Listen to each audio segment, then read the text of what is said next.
ડભોઈના શક્તિનગરમાં 25 વર્ષીય યુવકનો swine flu test positive આવતા વધુ સારવાર માટે વડોદરા ગોત્રી હોસ્પિટલ ખસેડાયો છે. ડભોઈના શક્તિનગર વિસ્તારમાં સ્વાઇન ફ્લૂનો પોઝિટિવ કેસ નોંધાતા ફફડાટ ફેલાયો છે. 25 વર્ષીય મહેશ તડવીનો ટેસ્ટ પોઝિટિવ આવતા તેમને વધુ સારવાર માટે વડોદરા ગોત્રી જનરલ હોસ્પિટલમાં ખસેડાયા છે. આરોગ્ય વિભાગે અસરગ્રસ્ત વિસ્તારમાં સર્વેલન્સ શરૂ કરી 50 શંકાસ્પદ સેમ્પલ લીધા હતા, જે તમામ નેગેટિવ આવ્યા છે. ઉપરાંત 150 પાણીના નમૂના અને 33 બ્લડ સ્લાઇડ્સ તપાસ માટે મોકલાયા છે. ટીમો દ્વારા ડોર ટુ ડોર સર્વે ચાલુ છે. તાલુકા હેલ્થ ઓફિસરની કાયમી જગ્યા લાંબા સમયથી ખાલી હોવાને લઈને સ્થાનિકોમાં તંત્ર સામે રોષ જોવા મળી રહ્યો છે.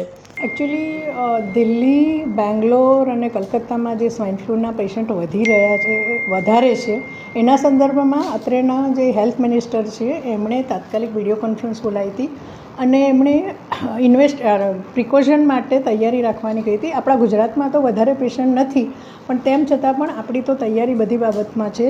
હાલ એક પેશન્ટ છે મહેશભાઈ તડવી, એ 24 તારીખે એડમિટ કરેલું હતું અને એ પોઝિટિવ છે.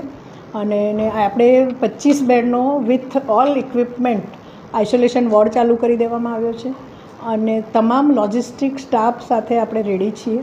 અને એ પેશન્ટ થોડું ક્રિટિકલ છે અને અમારા નોડલ ઓફિસરો એની દેખરેખમાં છે. બીજા 2 પેશન્ટ છે. એક પેશન્ટ મુસ્કાન એ અહીંથી રજા લઈને ગયો છે, બીજું એક પેશન્ટ છે એ સસ્પેક્ટેડ છે. વિડીયો જર્નાલિસ્ટ ફઝલ રઝા ખત્રી સાથે સરિયા ટીવી ન્યૂઝ ડભોઈ.